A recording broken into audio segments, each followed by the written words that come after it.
Hey, folks, welcome to Affiliate Nerd Out. I'm your nerderator, Dustin House, spreading that good word about affiliate marketing. You're going to find me here every Thursday at noon Pacific time. Put it on the calendar. Join me and a guest. My guest today, Dallas Popp, old buddy of mine, and relationships guru. Dallas, welcome to the Nerdatorium, my friend. Thank you, Dustin. It's a pleasure to be here. We've had a short friendship, but you've already had such a big impact on my career. So very grateful, and hopefully I can repay you a little bit in this conversation. Yeah, it has been short. It's not even 6 months long, but you're one of those guys I gravitate towards because we are cut from the same cloth, and we've got that mind frame of what you like to call a give first kind of personality, and we're gonna get into that. That's our topic of the day. But before we do, Dallas, tell me, who are you? Yeah. Um, Shoot. I mean, I was born thrown in the fire of this game of marketing itself. I've been in sales for half a decade now, which is a majority of my life, believe it or not. I helped launch and found a company called the Adventure Challenge, which turned into a $70 million company 4 years into its lifespan. Aside from that, I was on the forefront of creating their affiliate marketing department, which ended up being one of Rakuten's top four partners in the Mhm. year I joined, or new partners, I should say, partners they onboarded that year. And on top of that, we broke lots of records. We held double the ROAS standard for the affiliate industry. It was a fun ride. I generally enjoyed it. Graduated from that, from doing, out of that business, doing more of my consulting. I have a couple projects I'm working on right now. Just kind of expand my horizons. Dip my toes in the different affiliate marketing world. Aside from that, man, just focused on personal development and growing in this game. Okay, great. And what kind of services or who you out there serving right now?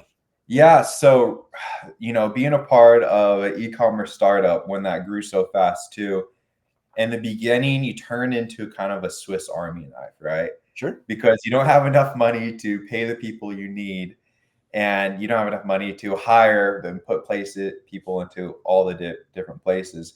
So I've done everything as far as branding, copy, imagery. I've sourced manufacturers, distributors, built sales departments. So that being said, I help a lot of startups or companies that are kind of just launching, that have lots of potential, and kind of start giving them the frameworks and the tools to help expedite their growth and save themselves from making some of the mistakes we did. I think that's the biggest thing about consulting is it's like, hey, let me tell you something that took me 4 years to learn that made a monumental impact, right? Let me give that to you right now.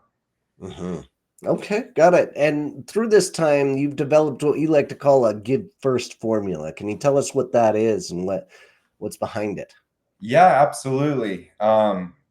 I think when people focus on how can we make the biggest impact, or I even have it on a sticky note here, just because as I'm building projects, I want to make sure, you know, I'm serving people. How can I,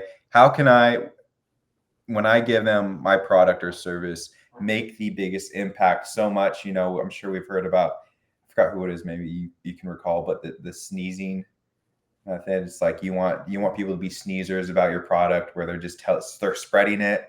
You know, about I've how never heard that. No. old marketing thing. I forgot what book it's from, but then you got self goat in the purple cow, right? Uh, have you heard of that one? The purple I, cow. I Purple cow sounds more familiar, but than sneezing. But keep Yeah, on going. they're both. Well, the sneezing one is it's so good that people are spreading it like it's a sickness. Just telling everybody they're sneezing, they're telling them. And the purple cow is you're going through a valley, and you see a bunch of cows, and you're excited because you're in a car, you haven't seen cows maybe. Then after 2 hours, it's boring, but all of a sudden you see a purple cow. Well, now that whole trip is going to be about that purple cow because it's Huh. fun, unique, and it captures your attention, right? So whenever you're building a product or a service or whatever, you want to be a perfect cow, right? Maybe they tested a couple different things, but yours had such the impact, right, that it's all they can think about. So when I try building a product, when I try building a service, I want it to be above and beyond, even relationally, right? When I work with people, I want to leave an impact, right? So if they hear about me, or let's say they talk to somebody else and they're like, hey, we need somebody who does this, you're probably going to be a little more memorable, right? If you're a purple cow compared to the dozens of other people they've talked to, right? Fair So enough. Yeah, absolutely. And so what is your strategy when you're taking on a new brand to create this give first formula that you're talking about? so that's something that I'm really trying to work on, and how can I get this in people, because it's definitely a heart posture thing, right? You have to genuinely care, you have to see the value in it, and it has to be authentic, or else it's just not going to come out right. So what I really try to explain is go above and beyond in service and expect nothing in return, you know? Okay. So for instance, I have a buddy, he owns a painting company, right? And he got nominated the number one house and outdoor company in the North State of Oregon. Pretty big deal.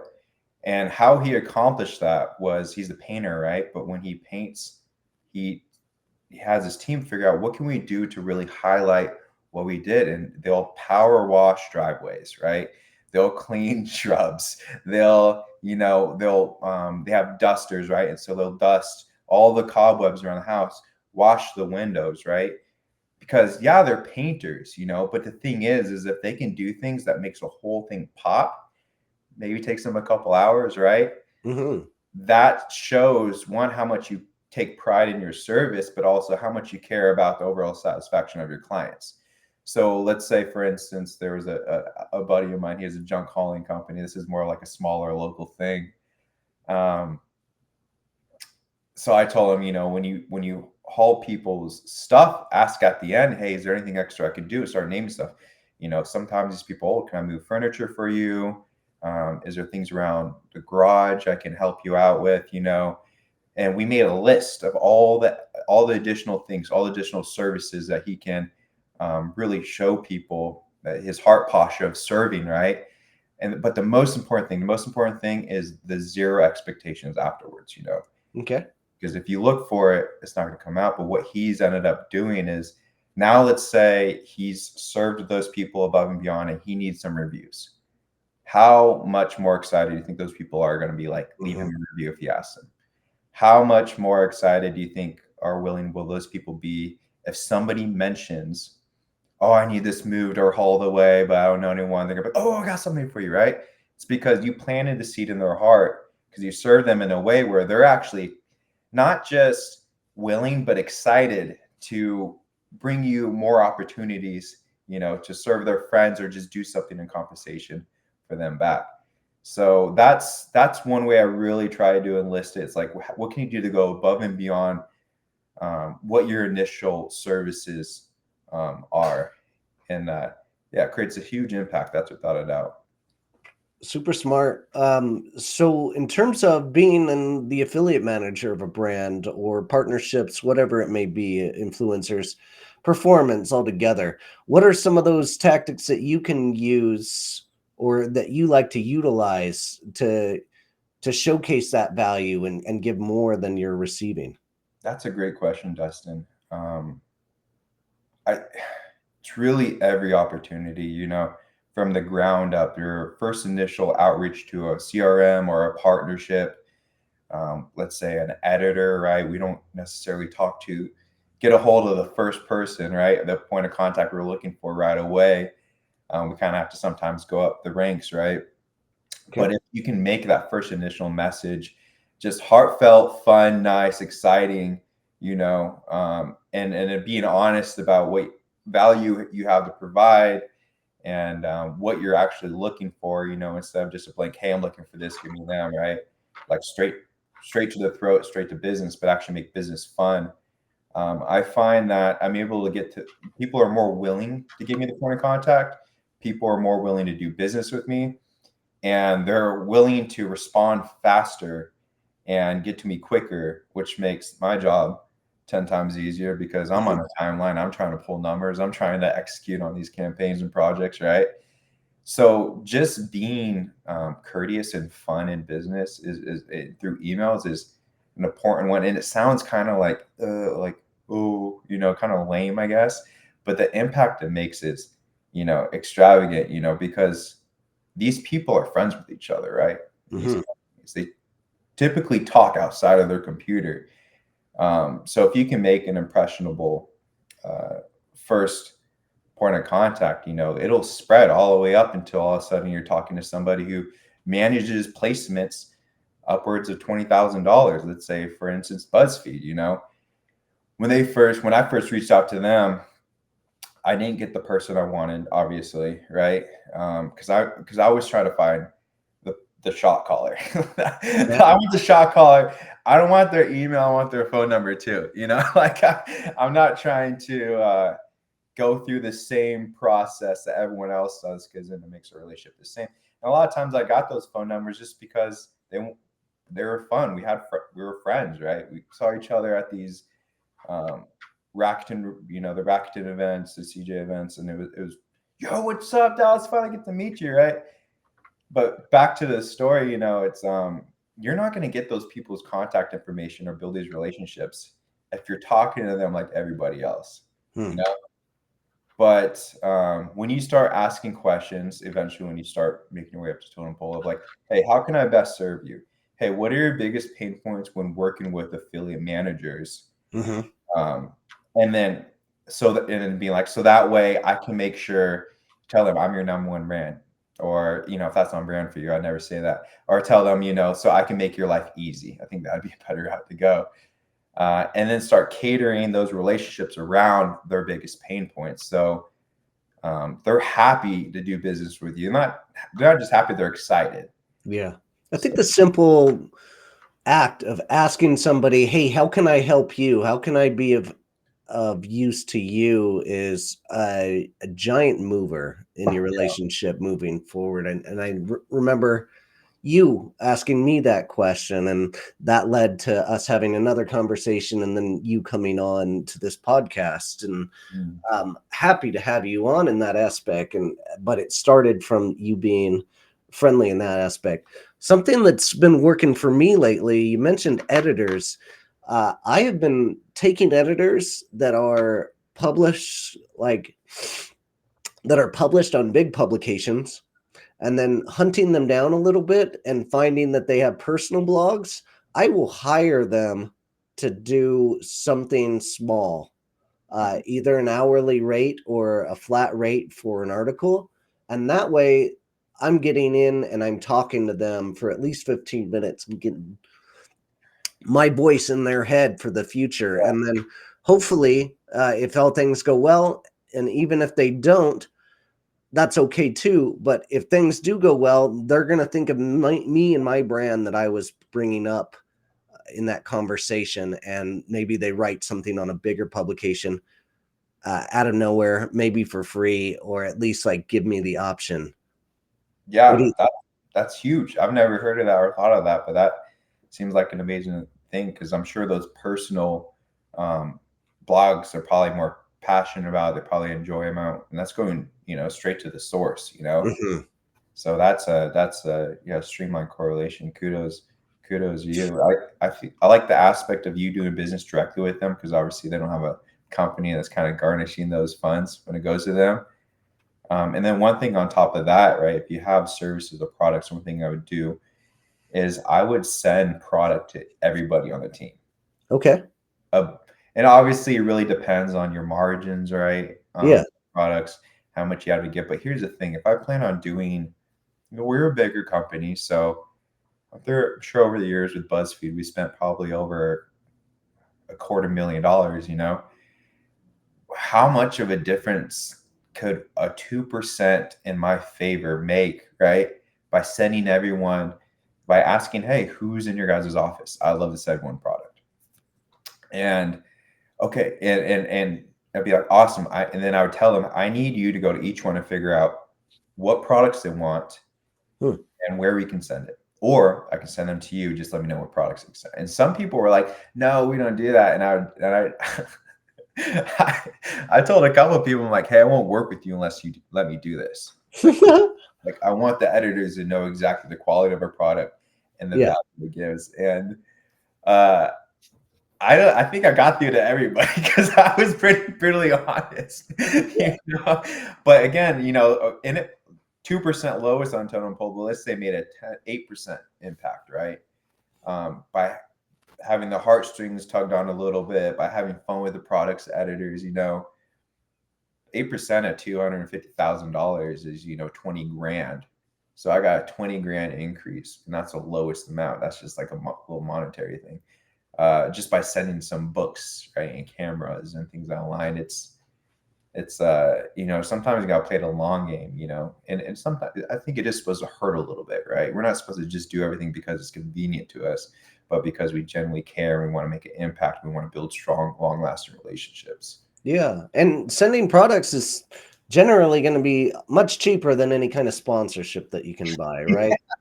Absolutely, great point. And so I think our goal as affiliate managers out there or influencer managers is to get away with simply sending free product in exchange for any kind of content or hopes that they're going to create content about that product that they like, right?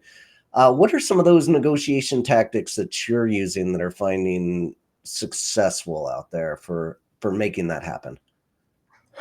I mean, aside from just the heart posture thing, but like strategic negotiations, I would do if I knew it was a solid partner that I was going to be doing long term business with. I would negotiate rates given of how much I would spend with them over the year.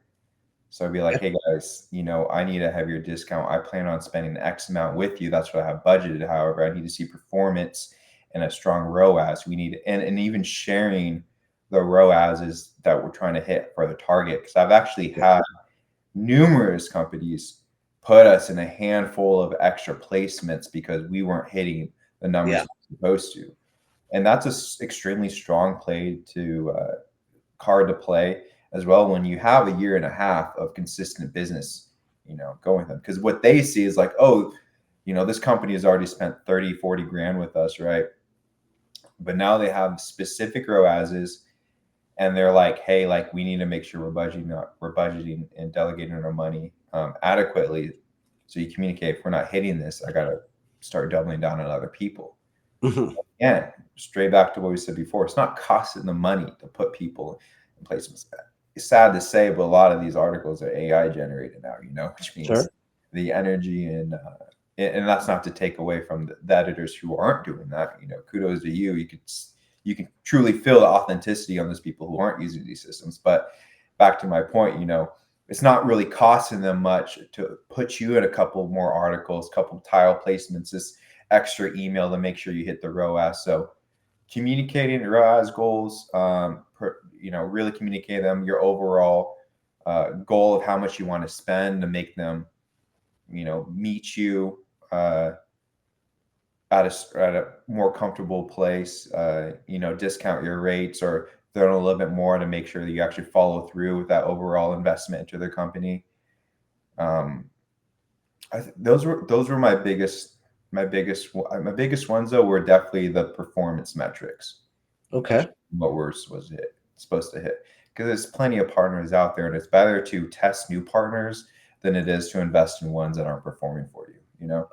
Gotcha. Yeah. I find that strategy very effective as well. Like, hey, this is what we need to as a return.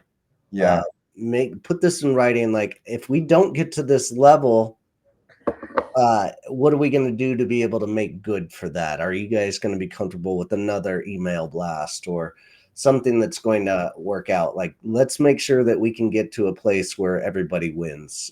Solid strategy. Um, Dustin, what do you think is your biggest strategy or has been your biggest card to play as far as getting reasonably priced placements, right? And uh-huh. it's still holding that win-win relationship where they're not pissed off at you because you're making them. Uh, Well, one of my most effective methods is using some of the other websites that I own or have access to and giving backlinks. Backlinks are really important to some publications, some bloggers out there. And if I can offer something up early on, Sometimes I do it before I even do the outreach. I'm like, hey, check this out. I gave you a backlink over here. Uh, hope you like this, and really hoping to work with you on this product over here. And my response rates go up pretty dramatically. Something else I'm playing around with is creating listicles of like the top 100 sleep influencers out there. And I'm going Yeah. to put all of these influencers on this list. I'm going to reach out to each one of them and say, hey, I just got you on this list over here. And I've got this sleep product that I'd love for you to go test out as well. So we're already giving some kind of value up ahead of time to in hopes that they return the favor with some kind of content. Nice. Interesting. Yeah. And as far as targets go, have you found any luck? Like, how are you finding the affiliate manager or the editor that you're really looking for? I mean, first off, just LinkedIn, it's a Good. very easy route. We got LinkedIn now, but it's not, uh, I think it's a higher premium to have that. But you just kind of search everywhere, to be honest. Just do it dirty. LinkedIn first, then on their site. And then I always like to figure out make a list, right? You have your research phase and then you have your outreach phase, right? But every single one of those emails, it's again with the heart posture. It's fun. It's nice. It's business. It's professional, right? But it's also not boring. It's a email where it's like, oh, that's my buddy they're trying to get hold of. I'm like, they seem like a cool enough person. I'll give them that point of contact because we all have received those emails, which is the exact opposite. Hey, I'm trying to, reach your wholesale department, but it's like this person who's just very needy and you know um, isn't offering a lot of value. It's like I'm probably not going to give you their email. You Yeah. know. So how can you position yourself exactly the opposite of that? Show value, not be needy, be nice, be courteous. Yeah. Be fun, but be professional. Always professional. I'm not saying you're you know it's you have to properly have fun, right? It's not unprofessional anyways. However, to say I'm the most unprofessional professional person, so I've been in relationships, but it's an art. It's a fine line. It's a fine line. Have I stepped over an island? But yeah, absolutely. But it's one and few in between. Like very very few in between. Yeah. Well, nobody's ever accused me of being overly professional, so I feel you on that altogether. And one way I like to find influencers and affiliates and the right contact people is AffyStash. Make sure you use my affiliate recruitment software. Go to affystash.com or click this QR code right here. You're going to easily find hundreds of niche affiliates in a matter of 5 minutes. Dallas is a big fan of it, and you will be too. Go give it a try. We have a 30-day money back guarantee with AffyStash, so there is nothing to lose. Go give it a try and see if it works for your workflow. I'm not gonna lie, Dustin. I did after you gave me a little pitch. We were talking and we were sharing some tools. Our last conversation we had, I did send your Affy stash to a couple people to check it Excellent. out. Like I was generally, impressed with what you did and have created there. It's a great tool. It's a genuinely great tool, and I think for anyone who is in that outsource, the outreach is part of their job. 30 days money back. I mean, I Can't beat it. you can't beat it. And like, what's the worst thing that happens? You don't like it and you get your Yeah. money back, but you still, who knows? Maybe it's your golden nugget you needed. But you did well. You did well creating it. So I thank you. Appreciate that. We've sold it to hundreds of different companies, and literally one person has taken me up on that 30-day money back guarantee. And that speaks for it itself. was it was somebody that we really didn't want to work with anyway. That's how it typically turns out. Isn't it? Uh, You're like, show me the door. I'm like, it's over there. So, have a good day. uh, Pleasure. so uh, I'll give you the audience a little bit of a use case scenario that I've seen from you is uh, when I see your emails come up in my inbox, I want to open them first. And that's because I know something's going to be fun coming from Dallas. What is some of your strategies to get that impression to the people that you're working with? What are you doing now? Oh man, I mean, the thing is, I think the most important thing we can do in sales and business and any uh, aspect of life is, put ourselves in the other person's shoes, right? Okay. What emotions do we want them to have when they see our email come up, our name come up in their email, right? What do people dislike? What keeps us from wanting to open up emails? Hmm. It's a Monday morning. We have 40 to 50 emails. That's like the holy grail of people just to reply on the weekends. Kudos to your weekend warriors. But you come back, you look through everything, feelings overwhelming, right? We've all been there. Yeah. And then you start going through. It's like, where do you want to start? Where I'd want to start with all my partners, where I'm enjoying having the conversation with. I'm Yeah. having fun doing work with them. They're a cool individual, right? Who would I start with last? Those people I don't care to work with. The ones that I might, I got out of this habit, but a couple of years, I'd let emails marinate for a day or two. If I really didn't want to work with them, just focus my time and energy, to the people who were fun, right? So what do you need to do to be that person? And this is when the most unprofessional professional comes in, right? You need to be fun. You need to be genuine. You need to spark up unbusiness related conversations appropriately in the beginning of your meetings, right? Hey, how's Yeah. your weekend? Yeah, how's what's it looking like, outside of work? Things that are appropriate, or like things about me too. I always ask how people are, right? And then if I hear like, yeah, things are good, I'm like, yeah, you doing all right with the holiday rush? Like, how's that for you? Things that we can relate to because we're in the same field. And that's when we're like, oh my gosh, it's so crazy, blah, blah, blah. That's what you want. You want those genuine responses, right? And then maybe taking pieces of their response and then putting it in the email, right? When you're reaching out to them, that portrays that you're actually listening and paying attention. So if you're just genuinely care, genuinely looking to make a friend with these relationships, you'll find yourself in a position where people are getting back to you quicker. They're more excited to work with you, more willing to work outside the lines, right? Make unique partnerships, and everything runs quicker. I was a one-man workhorse e-commerce, startup fun, right? For a long time, I didn't. I wanted to grow substantially, which means I needed people to respond 5 times faster than a normal relationship, All right? right. Because I wanted to move quick.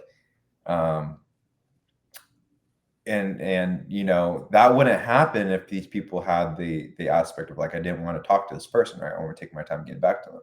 So what I need to do, I need to be the opposite of that. Be somebody who they want to get back to quick, who they want to do business with, who they want to reply to, right? So those were my main focus points. But we all know, we're humans. We know what that looks like. We could put ourselves in their shoes. What would make us want to respond to somebody quicker? Cool, be that person in that. Yeah.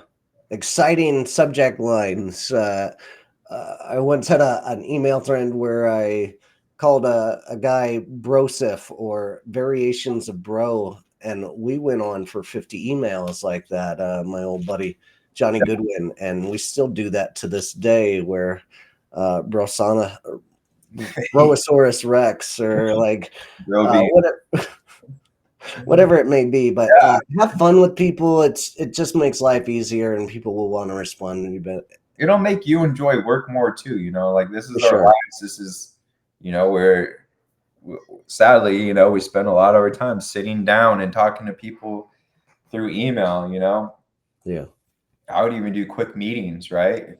Hey, would it be better if we jumped on a quick meeting? And instead of going, nobody likes going back and forth on emails. If we all know that, right? Offer to do a quick meeting, or again, we go back to how can we best serve you, support you? yeah, You have a consistent point of contact. Hey, how do you like doing business with people? How can I set you up for success?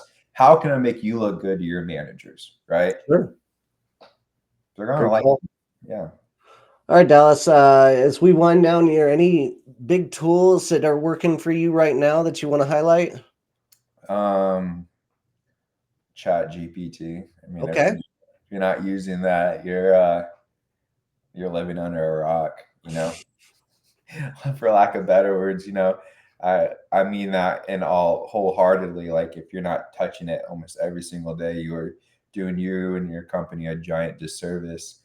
My favorite tool and way I like to use it is I have Brains, ChatGPT Brains, actually created uh, in ChatGPT, where the different projects I'm working on, I have a script that I fill out for each one, and it tells the name of the project, our ideal audience, our goals, pain points, demographics, psychographics, you know, everything. And then I submit all of them, and I say, ChatGPT, I want you to remember all these prompts for this specific project. So every time I ask you a question, the answer is geared towards this specific, Okay. you know, project I'm working on.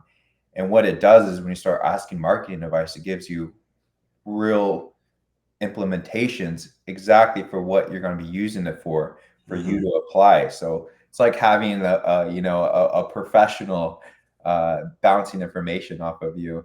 And I mean, any issue you run into, and you just use those brains and uh,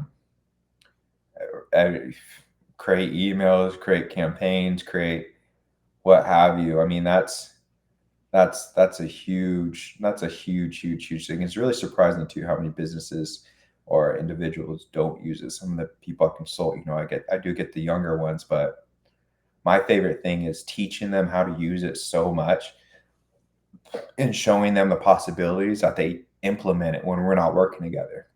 Okay. To me, that's a huge win. You know, if they're like, "Yeah, I did this," you know, by myself. I'm like, "How do you do that?" It's like, "Oh, I gave it this prompt and blah blah." I'm like, "Freak yeah, bro!" Like, you know, you don't want to teach, you don't want to fish for them. You want to teach them how to fish. For The sure. best thing is when you get the young kids and they're like, "Yeah, man, I put my whole schedule in it and had ChatGPT write me a optimized time hour by hour schedule." And like, I also run a young men's group. I'm like, "Bro, I haven't even done that." Like, Oh, that's, you know, smart. Get to yeah. learn something new. Everybody's using it in their own fashion, but yeah, if you're not utilizing AI, you're falling behind, no doubt. Yeah. How about you, Dustin? Any big systems you're utilizing right now? I mean, I have a lot of work where I'm building lists. So SEMrush, Upfluence, and Stash are like my daily tech stack to build these lists for people. Yeah, And I can build a targeted list of 1,000 in a couple of hours at this yeah. point by That utilizing that. my favorite aspect of that is when you can find similar articles, just utilizing keywords, so you can find potential partners, right, along your same niche to work out to, so they can advertise your product, right, or brand. To me, that was a huge takeaway from when you showed me Stash. Yeah. Awesome. All right, Dallas, how do we get a hold of you? Um, you get a hold of me on LinkedIn, at Dallas Popp. Dallas just like Texas, and then Popp, Popp. And then my personal email, you just get a hold of me there. That way I know it's not coming from people just trying to blow up my business with, you know, random ads and stuff. But it's popdallas@gmail.com. So pop, Popp, Dallas, Dallas @gmail.com. It's the best way to Awesome. get me. All right, Dallas, appreciate your time. Thanks for being here, buddy. Yeah, Dustin, thank you. It was a pleasure. All right, folks, keep on recruiting, and we'll see you out there. Take care. Cheers.